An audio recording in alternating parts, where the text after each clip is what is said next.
Wendell. Good evening, viewers, and welcome to tonight's regional news. We begin with news from St. Vincent and the Grenadines.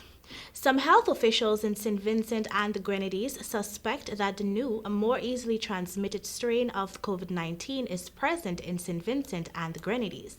Prime Minister Ralph Gonsalves said on Monday that this suspicion, however, is not supported by the result of tests conducted on COVID-19 samples. I quote, "Therefore, we have to be even extra careful, even though I am advised that the Caribbean Public Health Agency, upon testing of the samples which had been sent to them to see if there was a new strain, said no. But there are persons in the health authorities who suspect that it might be the case," end of quote, he said. Since December 28, St. Vincent and the Grenadines has recorded 622 cases of COVID-19 among nationals with no recent travel history. The country had recorded a total of 763 cases of the viral illness since March 2020, when the first case was detected. We continue with news from Jamaica.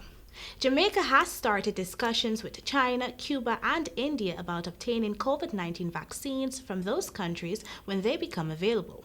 Health Minister Dr. Christopher Tufton said the government has met with the respective ambassadors and expressed interest in obtaining the vaccines as Jamaica looks outside of the COVAX facility for additional options. I quote, "These countries are well advanced in the research and clinical trials of their vaccines. Our number one priority remains the safety of our people," end of quote, Tufton said at a virtual press briefing on Monday. The health minister pointed out that his vaccine requires cold chain capacity that Jamaica already has, which will make transportation of the shots, I quote, "reasonably accommodated," end of quote. Meanwhile, head of the World Health Organization, Tedros Adhanom Ghebreyesus, last week expressed grave concern that rich countries had begun to hog COVID-19 vaccine market, sidelining the COVAX facility, which was established to ensure fair access for both rich and poor countries. The next batch of vaccines that is expected to become available through COVAX afterwards is Novavax from Johnson & Johnson. We now turn our attention to Venezuela.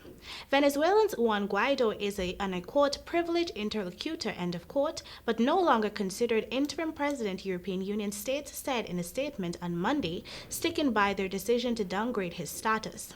The European Union's 27 states had said on January 6 they could no longer legally recognize Guaido after he lost his position as head of parliament following legislative elections in Venezuela in December, despite the European Union not recognizing that vote. The 27 European Union members said in a joint statement that he was part of the democratic opposition, despite a resolution by the European Parliament last week for European Union governments to maintain Guaido's position as head of state. Following the disputed re-election of President Nicolas Maduro in 2018, Guaido, as head of parliament, became interim president. Guaido is still seen by the United States and Britain as Venezuela's rightful leader. And finally, under the leadership of the Ministry of Environment and Housing of the Bahamas and with funding from the United Nations Green Climate Fund, the Inter-American Institute for Cooperation on Agriculture, IICA, and other partners will carry out actions to promote sustainable agriculture in the Caribbean, a region that is highly vulnerable to the effects of climate change. The project will be implemented in 9 countries, namely the Bahamas, Belize, Dominica, Haiti, St. Kitts and Nevis, St. Lucia, St. Vincent and the Grenadines, Suriname, and Trinidad and Tobago.